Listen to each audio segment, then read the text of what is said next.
And welcome back, episode 26 of the Paws Up podcast.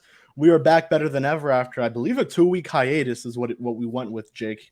And we're coming back banging. I mean, we have a very special guest with us. We are with FIU baseball head coach Rich Witten. Coach Witten, thank you for the time. We appreciate it. Yeah, I appreciate it, guys. Glad to have you here. That intro video fired me up already. I'm ready for some FIU athletics coming soon because that's a great video, man. Some good hype people in there. So I love to see what you guys got going on. Hell yeah, we're all hyped up because, like Kevin said, we had a bit of R&R for a couple of weeks, but we were brainstorming during that time, and Kevin and I, and of course our good friend Jonathan Mayer, we've come up with some great ideas, and we thought, well, who better to get back on track with than the man himself from FIU baseball, and of course we've already talked to quite a fair share of players on the team, of course Alex Sanchez and the Rhino, so. Let's talk to the big man himself.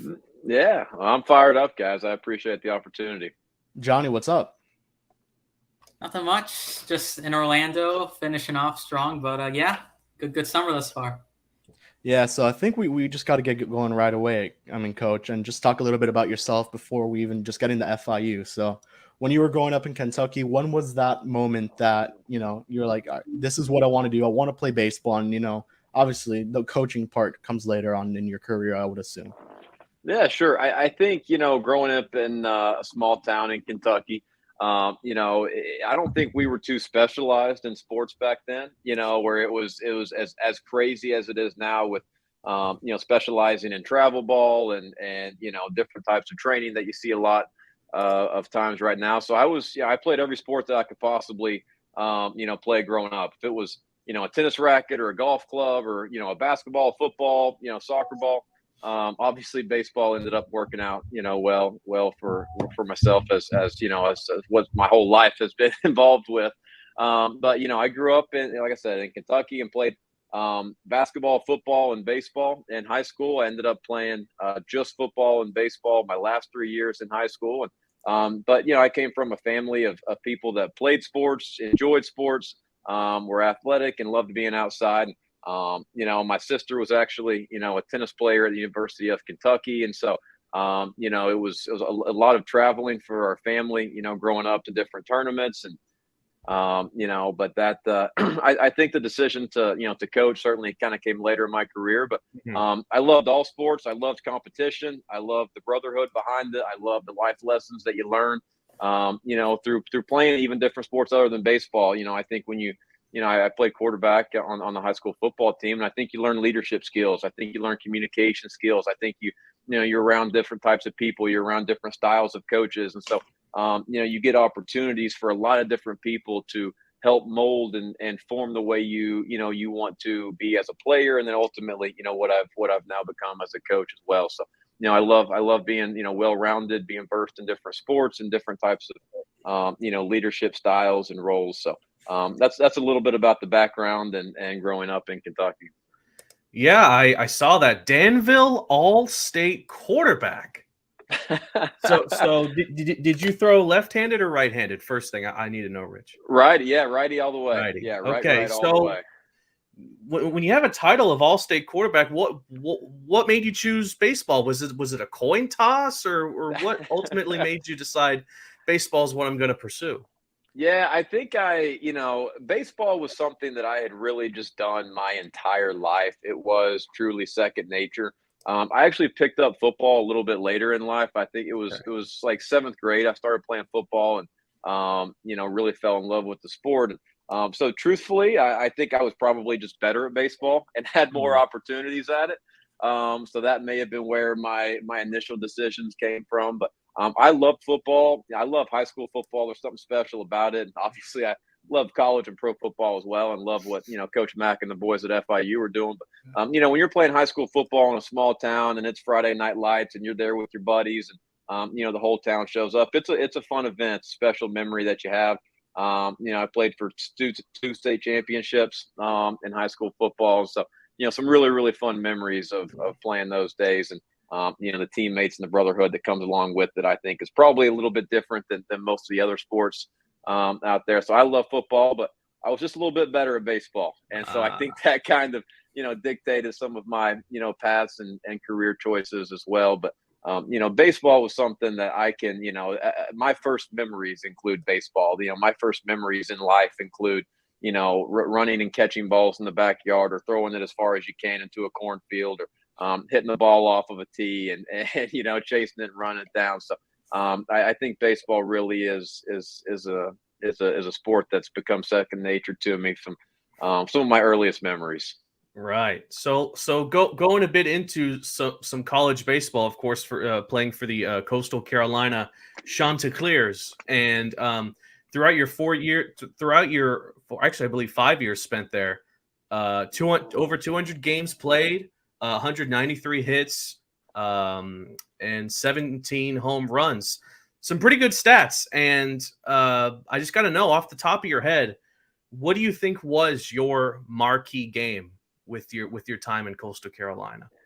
Yeah, that I can still see the vivid memories from this game that I'll tell you about. It was in a regional championship game in 2010. We hosted a regional, and we're the number 1 seed, and we were actually in the final championship game. It was us versus the College of Charleston. Each team had 1 loss, so the winner moved on to super regionals.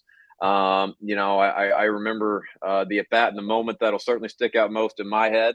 It was the bases loaded. We were down by 2 in the 6th inning. It was bases loaded, 1 out, got a 0-0 hanging slider, and hit a grand slam to put the team up by 2, late in the game there. And we went on to win that game and move on to super regionals. And there were a lot of fun memories that went along with that game, because the game ended up getting tied back up. And there was a crazy play to actually, finish the game. It was, there was 2 outs and a runner on third base, bottom of the 9th, and a ground ball actually deflected off our pitcher's glove. Shortstop came up, barehanded it. If that run scores, the game's over. They go to super regionals. The shortstop barehanded it. I was playing first base. I dove up the line to hold the base, held the base, bang, bang play. Umpire called him out. I think almost every coach on Charleston staff got tossed on the call, and our team erupted into celebration. We do have picture and video evidence to prove the umpire got it right. I'll go to my grave and say the umpire got it right. There may be some coaching friends of mine that are still in the game that we talk about that play sometimes with, but we ended up actually winning that game in the 10th inning and went on to super regional. So very fun and memorable game for sure from my playing career.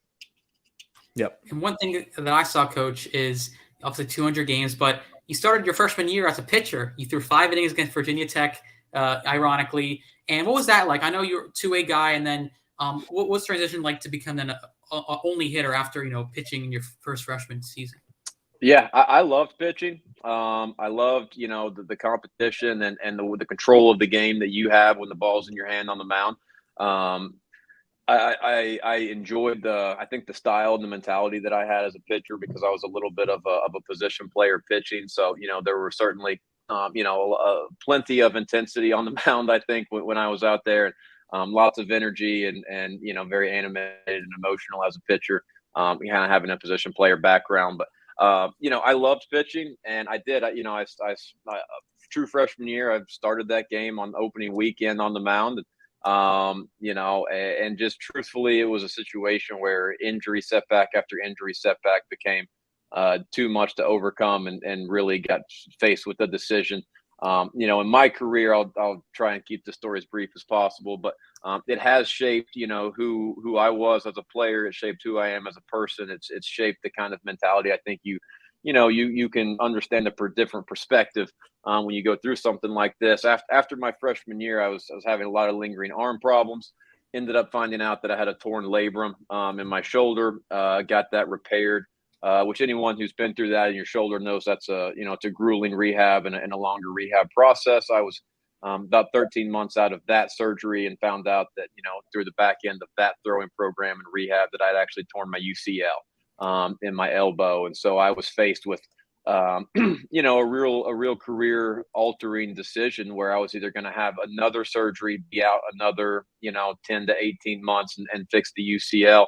Or rehab it as good as possible and become more of an isolated position player. as a 19 or 20-year-old, having to make decisions like that can, really change your outlook on the game, and really it can certainly change your perspective on things. And it also is it's a huge point of adversity to go through, at that time in your life. I've always, I think, when you compete at high level athletics, most of your life, you're always, for instance, Rich Witten, the baseball player, or, Johnny Smith, the baseball player, or the football player. That's a real part of your identity.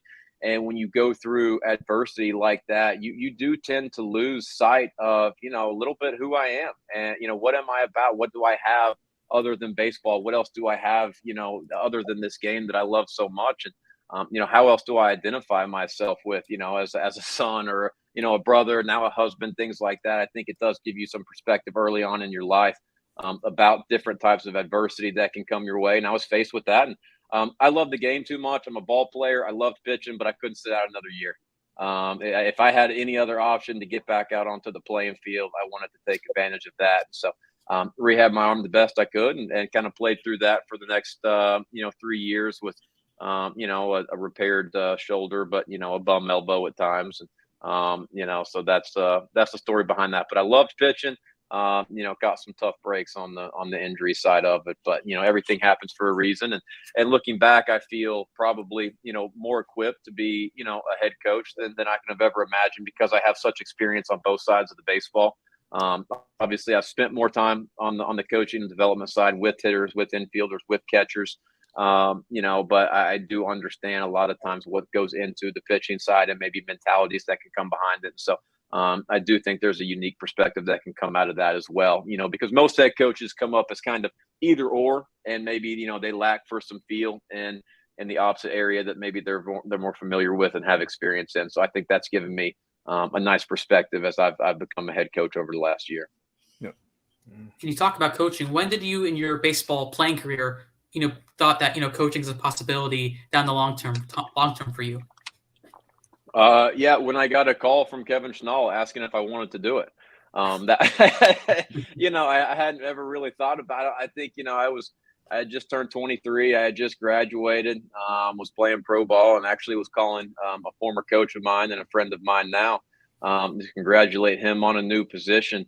And while on the phone call, congratulating him on the new position, he mentioned that there was an opening there on that staff for the director of operations. He felt like that was something that, I would be good at if I was interested in it. And, I kind of got off the call and once again had a moment where there were, some major life decisions to make. And did I want to start a coaching career? Did I want to try and continue playing? And obviously, I did end up taking the job. And certainly the rest is history. So we can walk through any of that stuff. But I didn't really know what I wanted to do other than play baseball. And so when, I'd always wanted to, academics were important to me. Both my parents were teachers. I actually had them both in school. One was as an English teacher and one was a science teacher. So, came from a family where education was prioritized. Always wanted to strive to make good grades and take advantage of the degree that I was going to get. But, when it came down to really what I wanted to do with it, I couldn't say that I knew exactly what I wanted to do. And when I had some conversations about getting into coaching, it was a great opportunity and something I wanted to explore, and really have fallen in love with it ever since. So you get into coaching for a couple of years, you go to VCU, you're their hitting coach, and all of a sudden FIU needs a new head coach. So just talk us through the process of how they got to you and just the process of, eventually now becoming the head coach of FIU baseball. Mm-hmm. I think FIU, first of all, in my first year, I'm absolutely loving it. Okay. I love the program. I love the area. I love this university.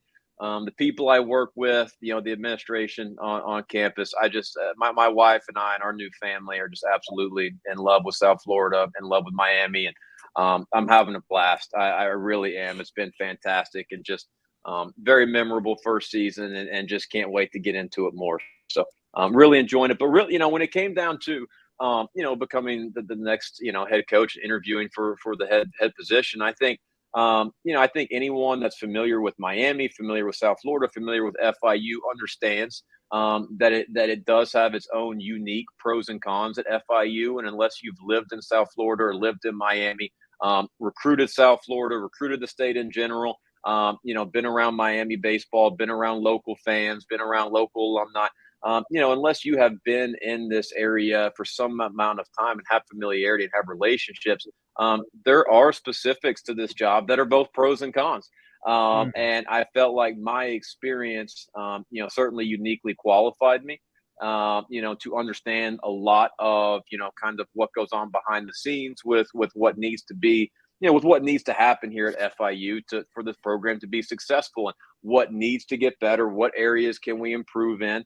So I felt like I had a unique experience of having, a Miami baseball experience and background where I was very comfortable in this area, very comfortable recruiting the players that we're going to get here, and very comfortable in a lot of ways, but also, was enough of an outsider to bring a new vision into the program and to bring new ideas in and to maybe, lead in a different way that can really relate to the players the way that we need to them to relate. So I felt like I was someone who was very uniquely qualified to, have some outside and new ideas, and a very firm belief system and how I wanted to run a program, but also, the comfortability and experience and being in Miami before and spending a lot of time here recruiting in Florida in general.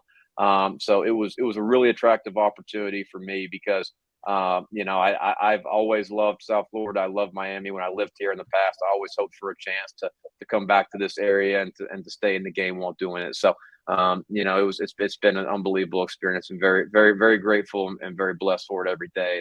And really, there's not a day that goes by that, that I don't realize how lucky and fortunate I am to be a part of this program and a part of the athletic department.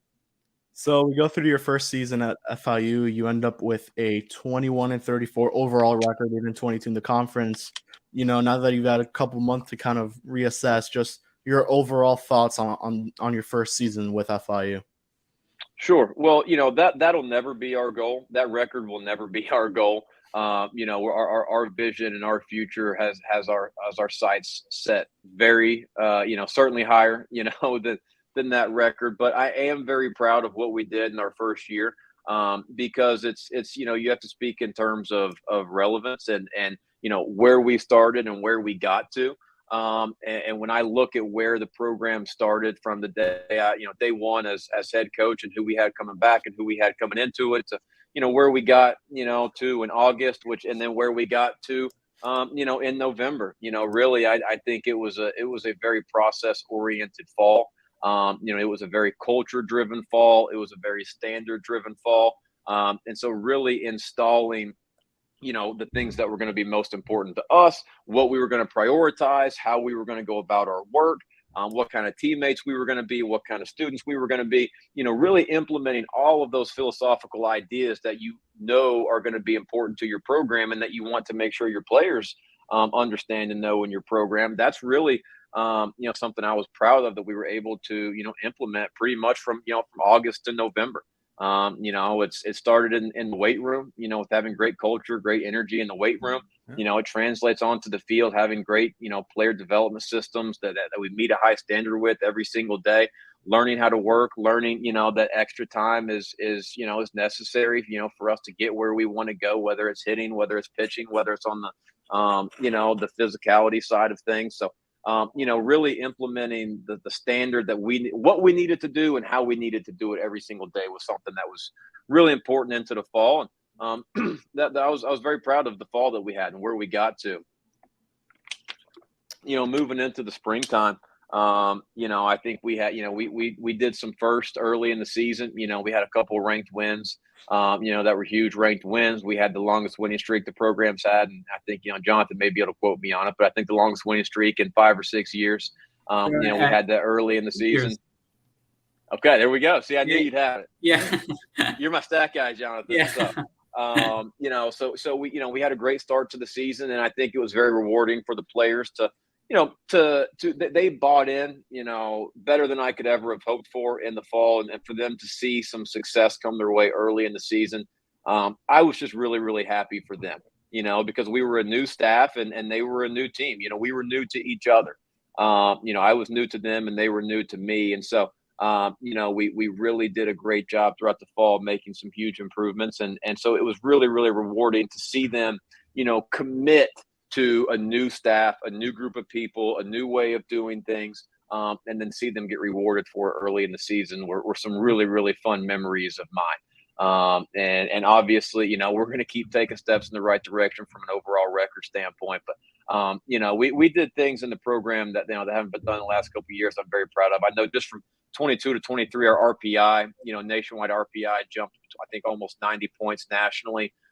Just in 1 year from a strength of schedule, win standpoint, things like that. So that was huge for our program and our team. And, so very, very proud of what we were able to do in year one, but, very, very far away from being satisfied, or that being the standard of where we're going to go to. I expect, I expect the biggest jump, to be coming in the very near future for the program. Yeah. So, as you had mentioned, that season featured a lot of ups and a lot of downs as well. But I'm just curious, if you had to pick out one game from that season in which you were most proud of your guys and the overall resilience of the team, what would it have been? Like the defining game of the FIU Panthers in 2022? Yeah, I think it was it was in a walk-off win against Harvard. I think it was, the fourth weekend of the year. We had come from behind, significantly multiple times throughout the game.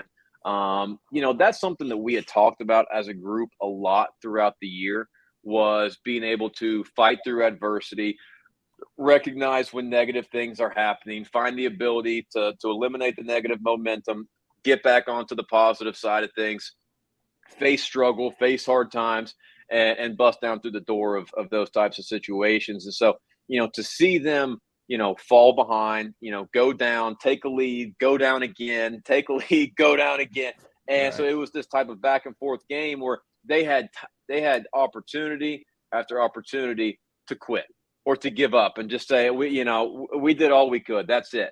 And they didn't do it. And they just kept coming back and kept coming back. Ended up having a walk-off win, a come from behind win to finish off, a sweep, a 4-game sweep of the series. Was a very, very great memory of mine, very fun memory, and a very proud memory too, because it was a culmination of things that we had talked about a lot throughout the year, was the ability to overcome negative momentum that will happen to you. And it's inevitable that those things are going to happen, and eliminating that, finding a way to get back onto the good side of things, and having the belief that you can come back, I think was huge for our team, huge for our program.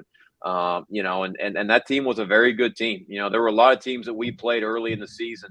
Whether it was George Mason, who ended up, being in a regional. Harvard was competing for the Ivy League championship. They had a couple draft picks, that were on the mound from off that team. And so, we were playing some teams that weren't in Conference USA, but some really, really quality teams early on. So, it was fun to see our guys compete in that game in particular. Coach, I want to ask you, I think, about the pitching. Something Jonny and Jacob and I kind of spoke about throughout the season was really the pitching. At times it looked like it was a little bit inconsistent, especially with the bullpen towards the end of the games, where it seemed like you guys had a pretty clear lead and you guys would lose it. Just looking back at it now, what are some things maybe you could have done differently to not avoid that, because obviously that's what they do on the field, but kind of notice that this is something that kind of happens to us, and it at some point costs you the game. Yeah, I think one of the things that we had to do, as a coaching staff, you have to evaluate your team in two different ways. Okay, you have to evaluate your team based on what you see in practice, and then you have to evaluate your team based on what you're going to see in the game. And because practice is going to let you know and teach you what your guys can do, what their ability level is, what you can expect out of them into the season. When you get into the game, you're going to figure out what they can actually do, and who can thrive under the pressure and who can thrive in the competition, and what role can we put this guy in to be most successful. And someone that, that I think of right off the top of my head, is Ryan Kabarkis, and kind of how his role changed throughout the season. And so, so for us as a staff, we're learning about a team, that had obviously returning players from the year before. We're also learning about a team of some incoming pitchers that we had recruited and brought in a short amount of time. And so, we were evaluating, and also, ourselves trying to learn, who's best for this situation, who might be great into this scenario. And so, I think it was a learning process for us as a staff as well, which is always going to be the case. You're always going to be a constant learners of your own team. But I think finding, exactly the right roles for us was very important. I think something that every coach wants to do and is very important for every coach is to put your players in the best position for them to be successful. Obviously you want to coach them, you want to push them, you want to get everything you can out of them, but it's your job to make sure that, maybe someone's more successful hitting in the 2-hole. Maybe someone's more successful hitting in the 3-hole or the 4-hole, or someone's more successful out of the bullpen or as a starter. And so for us, trying to make sure we were finding guys to put them in the best positions for themselves to be successful was a learning process for us and our staff. And I think we kind of found that with Kabarkis, to the back third of the season where he was maybe doing a little bit more of starting early in the season and really dominating, kind of in a 3 to 5 inning role. And I think maybe we found towards the back half of the season that, if we had a lead in the 7th or 8th inning, he was our go-to guy and he could bring it home for us. If there's 6 to 12 outs left in a game, there's not many better people, to win a baseball game late in pressure situations than Kabarkis would have been. And if he didn't get an opportunity to impact the game on Friday or Saturday, then, hey, let's start him on Sunday and see how much we can get out of him. Yeah. And so that's kind of an example of somebody I think back to and putting them into different situations. I know, Tibu, Angel Tiburcio had been pretty much a career bullpen guy. And I think for us, getting him into, a starter role was a fun opportunity for him. He really had a nice part of the season with several quality starts back to back. Had 1 or 2 outings there in the middle part that inflated his numbers a little bit. But, he was someone who, had been a certain guy for 4 years straight. And we came in and talked to him about, a different opportunity or a different role. And he seemed to really embrace it and thrive in it. He's a guy, his velo held up, over 5 or 6 innings. He didn't just blow it out for 1 or 2. And his velo was consistent throughout an extended pitch count. He was a strike thrower. He kind of pitched to contact earlier in counts, kept pitch counts down. And so, it just ended up, he's a guy that I think stereotypically you envision in the back end because he's a power arm. He's a big guy. He's got physicality. He's got a low to mid 90s fastball. He's got power stuff. And a lot of times you envision those people into the backside. But, I think for him, maybe a different way to attack the game on the mound was something that I think was a nice change for him and something he found success in as well. So. Yeah, I was telling. I think it was the Western Kentucky game. It was either I think it was a Friday game where it was Tiburcio starting, and you went. I think this was the first time you'd done it where you went with Kabarkis, and I was telling Jonny, I really like this move. You're going with a 2-starter kind of mentality and 2 guys who are going to give you length, and obviously it worked. Ryan I think reached 40 RBIs that game. It was a great move there, and I think that's definitely something I would love to see moving forward. And I want to ask you in terms of pitching, obviously. New pitching coach Karsten Witten. Just talk to us a little bit about him and what he's bringing to the table for FIU. Yeah, Carson's going to be a good one. Really excited about him being a part of our staff.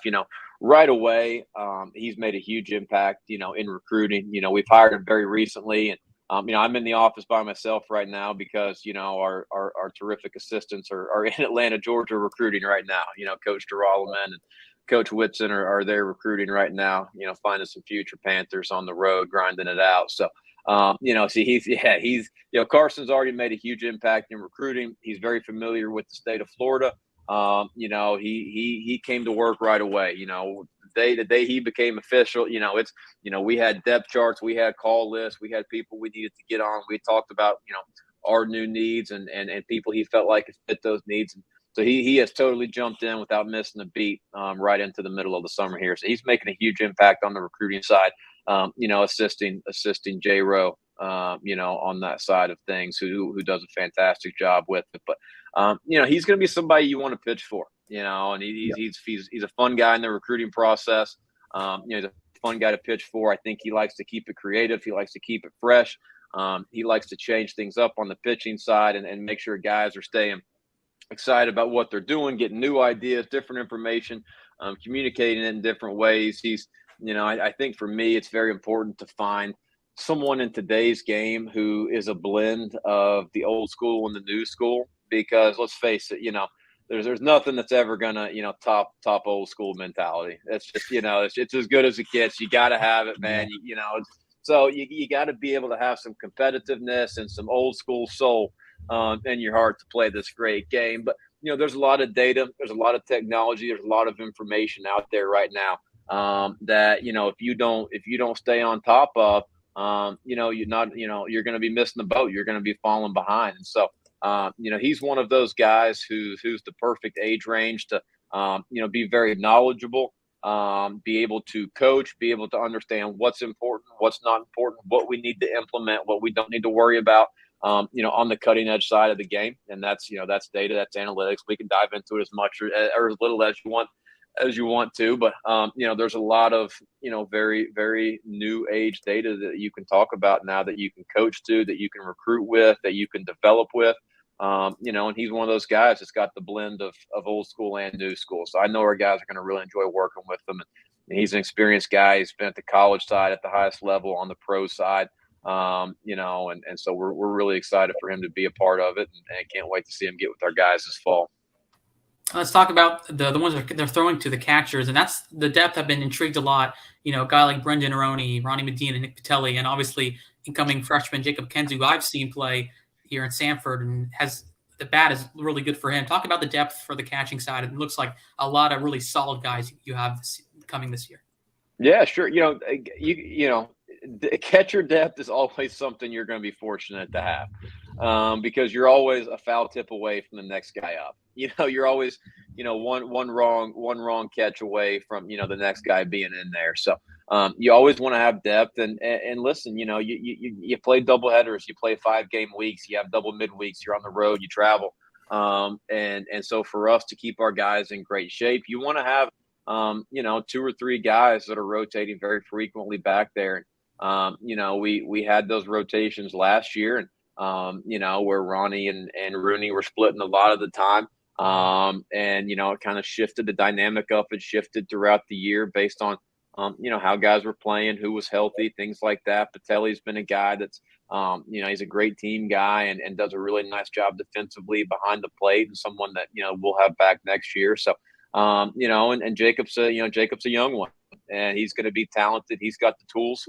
But it's a very tough position, for young guys to impact immediately back there. So we're going to really make sure that we get him up to speed very quickly, get him communicating, get him vocal, make sure that, that everyone on the field knows that these guys behind the plate are running the show, from a defensive standpoint. And so, we've got great guys back there. We're going to have great competition behind the plate. And, as a coach, when you got, great people, talented kids, and, multiple guys that can get the job done, it's going to breed competition, which is ultimately going to be really healthy for our program and bring out the best in each of those guys as well. It's always a very special group. A lot of times these, catchers end up being some of the tightest knit guys on the team. They're their own little group in a way. And so it's really fun to see these guys. Something that I'll commend these guys on is their ability to compete with each other when ultimately one's playing at a time. There's one guy that catches every single day. And so one of you are going to play every single day. And so one person's going to get the majority of this time. But the way these guys encourage each other, the way they push each other, the way that they get along, I'm really proud of them. And it speaks a lot to the type of people they are, and not just the type of players they are. Well, okay. I think it's time for a quick break, if you will. A Paws Up podcast news break. Of course, a quick look at some of the latest events in FIU athletics and just FIU in general. So let's start in the MLS, where former FIU Panther Stephen Afrifa made his first MLS start when he kicked off for Sporting Kansas City against Austin FC a few days ago. In total, he racked up 45 minutes of play time in a 2-1 loss to Austin, but still, congrats to Afrifa for making his first ever start in the big leagues. Now, moving on over to the NFL. After 2 USFL championships for the Birmingham Stallions, Former FIU quarterback Alex Magoo has signed with the Green Bay Packers of the NFL. Magoo, who began his professional journey with the Seattle Seahawks before moving on to the USFL, has put up impressive stats in his USFL career, including a recent MVP trophy, and will look to join fellow Packer quarterback Jordan Love for Green Bay. And finally, a new class that students can enroll in was recently announced by FIU called MMC 3936 RVD Special Topics Messi and Miami Summary. The description of this class reads, an exploration of Lionel Messi's first season in Major League Soccer with Inter Miami and its impact across South Florida. Now, this just sounds like a fun class to me, so if it's something you're interested in, then I urge you to go check it out. And that was your news break. All right, so let's jump into some other topics for FIU baseball. Let's talk a bit about Ryan Guida, who is having a phenomenal summer over in the Valley League. I just got to know, Coach, have you been able to keep up with him and what he's been doing so far with the Valley League? Yeah, the Gweeds, as everybody lovingly calls them, the Gweeds. I absolutely. I've talked to Ryan several times throughout the summer. Summer ball is an important part of development in our program. And, he played summer ball last summer, and he's been a guy that's always hit no matter what. Everywhere he's ever been, whether it's high school, junior college, summer ball, FIU, he's always hit. And there's something to that. There's certain guys that just have the hit gene. And Guida's certainly got it. So he's having a great summer, been following his stats. He just capped it off with another, a 4-for-5 night or something like that. So, and I think a grand slam in there. So, I've been keeping track with him and Rooney are actually on the same summer team right now. So they're playing together, and having a good time, and both having really nice summers for us. So, yeah, we like to certainly stay in touch and monitor our guys in a lot of these summer leagues throughout the country, which we do have guys kind of scattered all throughout in different parts of it. But he's having a great summer. I'm going to cue in Jonny because he has to go to work for the River Rats real quick. So I'm going to let him ask his final questions. Yeah, I mean, I was going to ask about maybe just a little bit about the players coming in. I know, maybe the recruits or other guys, maybe JUCO transfer, maybe talk a little about maybe the additions coming in to the program this year. Yeah, absolutely. I think, one of the fun parts for me is that our incomers, have a lot of diversity to them. And what I mean by that is they come from different parts of the country. They're all different ages right now. We got 1 or 2 grad transfers. We got 1 or 2 guys with 1 year of eligibility left from the transfer portal. We've got lots of great junior college players, and we've got high school players coming in. So, it's been a really fun recruiting class for us to put together with guys from all over the country, all different types of backgrounds. They're coming in at all different ages that have all kinds of different experiences, in the game. And so it's a fun part of it for us. Starting with our high school class, I can kind of break that down a little bit, but we've got, a pair of big body Pennsylvania arms that have come down, to pitch in the warm weather, and Evan Allwine and Tristan Dietrich. Those are 2 guys that, we feel great about coming into it. I know there's been some coverage on Tristan, and Tristan was, a draft pick recently. Yeah. He certainly has plans to continue to show up at FIU. These guys are actually all on FIU's campus right now, going to summer school. And so, great program for them. But, for all intents and purposes, we're certainly counting on Tristan continuing to show up. We got a couple other Florida guys as well. Andrew Ildefonso is a guy from down here, and we got a Key West arm as well. And so we've got them from all over, and then the position player side of things, you talked about McKenzie a little bit, and we've got a couple local guys, some Florida guys. We got a really talented Miami kid by the name of Sammy Fisher, who we're very excited about, and Chris Wally, and we've actually had a 24 reclass into a 23 that showed up here now. Trayson Cameron's a very talented 2-way player, and for us, who can play shortstop and pitch a little bit as well. So, we're excited about a lot of these freshmen. And, on the position player side, through graduation or the portal, we've lost, a lot of our guys. We're losing people like Alex Sanchi and Michael Rosario, on the position side, who were, huge pieces for us last year. And, fun backgrounds and stories in themselves, because, you look at Sanchi and, these are guys that started somewhere else that ended up finding a home at FIU and having fantastic careers. Sanchi was, Florida State commit out of high school, went there for a little bit. Obviously was here before my time, but, had a very nice career at FIU and really took a big jump in his last year here at FIU, and had a fantastic season. Really happy for him. And, Mikey Rosario's got a really unique story in his own right. And he was, at a junior college for a couple of years and at the University of Miami for a couple of years, and, had 1 year left, and we got him here at FIU. And he's a guy that, had a fantastic fifth year as well. So, we've found the right people from the right situations that have come in and done a great job.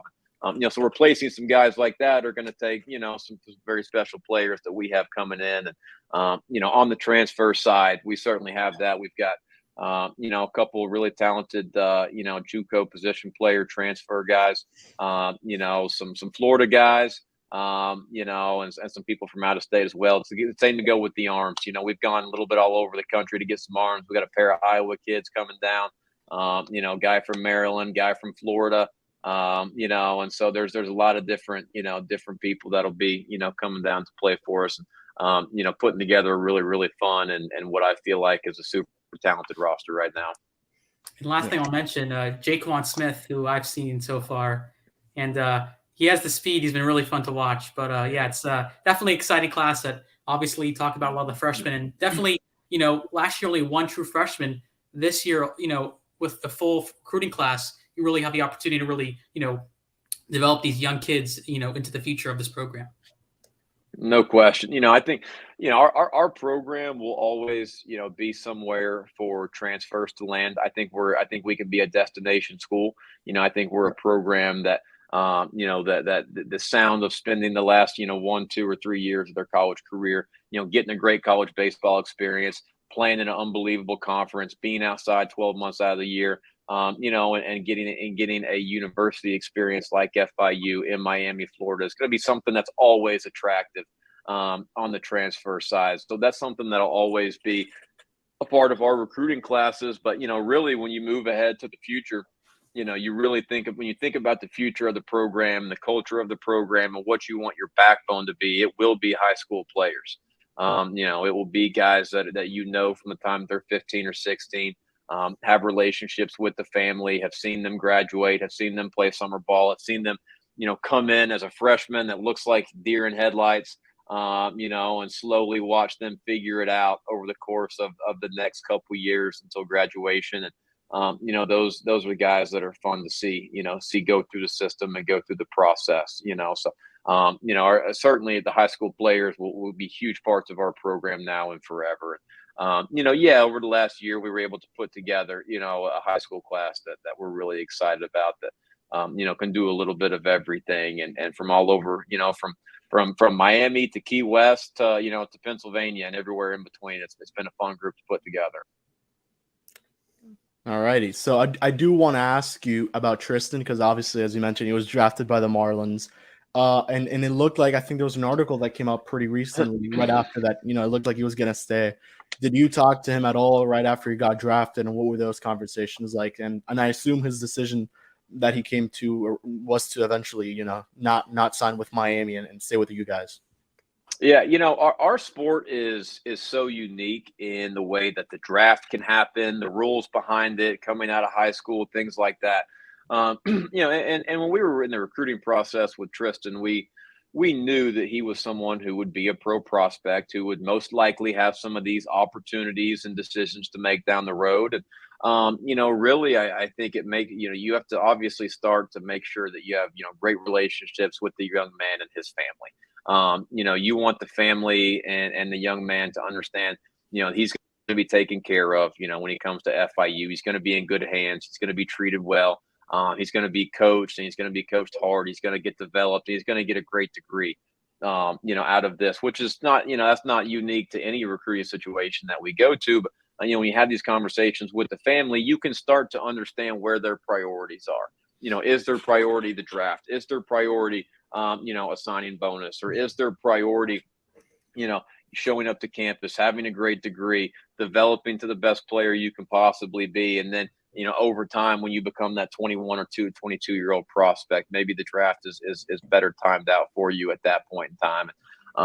So we had conversations with Tristan and his family kind of through even, obviously even after he committed. Once he was committed was really when we started to have more conversations on the professional side, because we knew he would be going through this. He's a talented guy with, a very, very high ceiling. And we weren't the only ones who were intrigued by the things he can do on the mound. And certainly when you see his body, the his delivery, the athleticism behind it, the low effort behind it, and you see a kid with that size and being left-handed with the fastball coming out the way it does, it's, you don't see it a lot. So we knew that would be something that we obviously wanted to communicate to. And at the end of the day, we don't want to push him or anyone into making decisions based on our biased, opinions of however we think they need to go about it. All we're looking for is to understand what their priorities are. And once we understand what their priorities are as a family, we can then help give advice and be resources and get them in touch with the right people and show them facts, show them statistics, behind, who makes it into professional baseball. Where are they coming from? When are they getting drafted? How long are they playing in the game? Are they, if you're drafted in this round, you have this percentage to make it to the big leagues, and then you have another percentage to make it to free agency. One of the things that I try and impress on a lot of the young men that are going through a draft process, especially out of high school, is that I want them to understand that the goal in your baseball career should not be to get drafted. That should not be your end goal. Okay. Your end goal should not be to make it to the big leagues. All right. Yeah. It should not be your end goal. Crazy or not, crazy as it seems to hear that, that's not your end goal.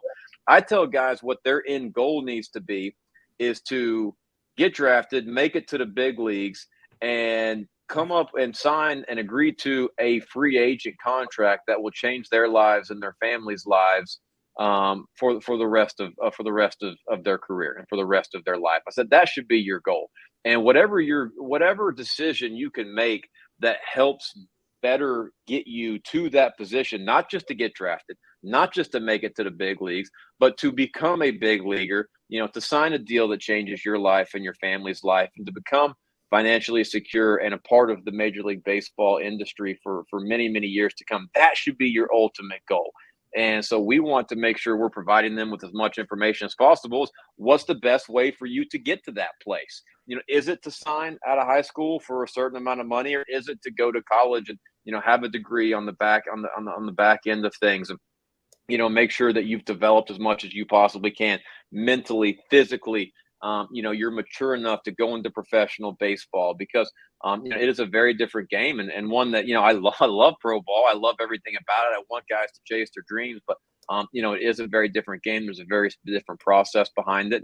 And, I think too many times we look up and we say, the goal is to get drafted, or the goal is to make it to the big leagues. And I try and encourage them to see the big picture, and the goal should really be to change your life and to change your family's life with an amount of money and a contract and a deal, that you are an everyday big leaguer and you've made a career for yourself doing that.